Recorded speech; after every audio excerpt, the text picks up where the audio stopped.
Reaksi Presiden Prabowo ketika didesak ganti Kapolri Listio Sigit. Peneliti utama Badan Riset dan Inovasi Nasional, BRIN, Profesor Siti Zuhro mengungkapkan isi pertemuan tertutup antara Presiden Prabowo Subianto dengan sejumlah tokoh kritis di kediaman Kertanegara pada Jumat 30 Januari 2026 lalu. Dalam pertemuan yang berlangsung cair namun serius tersebut, Profesor Wiwik, sapaan akrabnya, mengungkapkan adanya desakan kuat dari para tokoh agar Presiden segera melakukan pergantian Kapolri Jenderal Listio Sigit Prabowo. Desakan ini muncul mengingat masa jabatan Kapolri saat ini yang sudah berjalan selama 5 tahun dan dianggap perlu penyegaran untuk menuntaskan reformasi di tubuh kepolisian.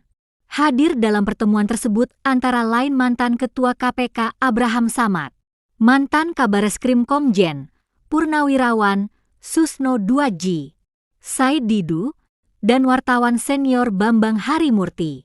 Profesor Wiwik menceritakan, Presiden Prabowo awalnya memaparkan keseriusannya mereformasi Polri melalui pembentukan panitia seleksi, Pansel.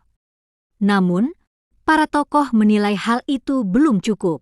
Beliau, Prabowo, lebih menekankan harus dilakukan reformasi sistem di Polri, sampai menunjukkan keseriusan dengan adanya Pansel. Tapi kan disanggah juga sama teman-teman tokoh ini, ujar Siti Zuhro dalam wawancara khusus dengan Direktur Pemberitaan Tribun Network, Feby Mahendra Putra, Jumat 7 Februari 2026. Menurut Siti, reformasi sistem saja tidak cukup tanpa pergantian pucuk pimpinan. Lantas, bagaimana reaksi Prabowo saat didesak mengganti Kapolri? Siti Zuhro menggambarkan respons Prabowo dengan istilah Jawa, memati, memperhatikan dengan saksama. Beliau kalau diajak ngomong itu kan ngadep ya, tidak nunduk, tapi melihat. Kalau menurut saya, beliau mematno, memperhatikan. Beliau tahu, beliau paham banget, ungkap Siti. Meski tidak memberikan jawaban, iya, atau tidak secara langsung. Siti menangkap sinyal positif dari gestur Presiden. Beliau berusaha menakar. Feeling saya, gesturenya menunjukkan ini menjadi pertimbangan serius. Karena yang menyampaikan bukan hanya kami berlima, tapi ini kehendak publik luas, tambahnya. Selain isu Kapolri, pertemuan tersebut juga membahas wacana panas mengenai pemilihan kepala daerah, pilkada, yang dikabarkan akan dikembalikan ke DPRD. Siti Zuhro secara tegas menolak jika pilkada langsung dihapus hanya karena alasan biaya mahal, costly.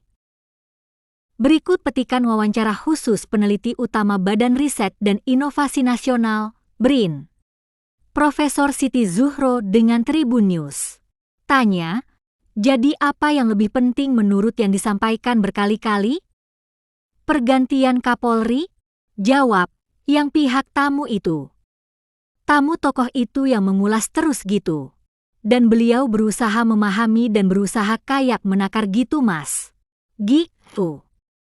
Kalau menurut saya ya akan menjadi pertimbangannya. Feeling saya gitu ya. Gesturenya itu menunjukkan menjadi pertimbangan serius. Karena apa? Kita tidak hanya 5 orang ini. Ini kan kita membawa ini loh yang terjadi sebenarnya di tengah masyarakat. Kehendak publik luas itu tolong tunjukkan. Gitu. Karena ini kuncinya ada di situ antara lain kunci utamanya, kan gitu. Tanya. Terus respon beliau apa Profesor? Apakah hanya mendengarkan saja atau merespon? Jawab, ya tentu beliau tahu. Kalau menurut saya mungkin masih apa ya? Menakar waktu atau apa gitu. Tapi yang jelas memang tidak bisa lama, gitu.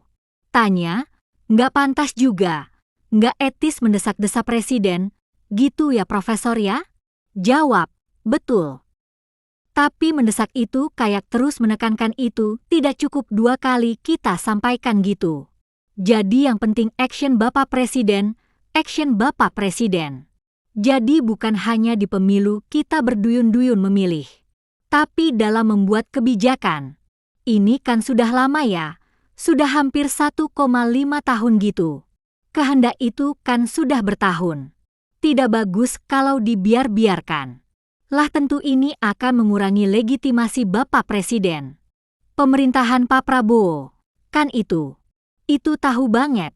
Paham banget beliau. Iya.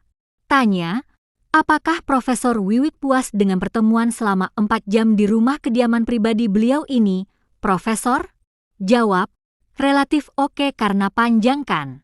Tanya, dinamis ya? Jawab, dinamis sesuai dengan kapasitas dan background masing-masing. Kalau Bang Abraham Samad lebih ke pemberantasan korupsi. Pengalaman dia sebagai ketua KPK.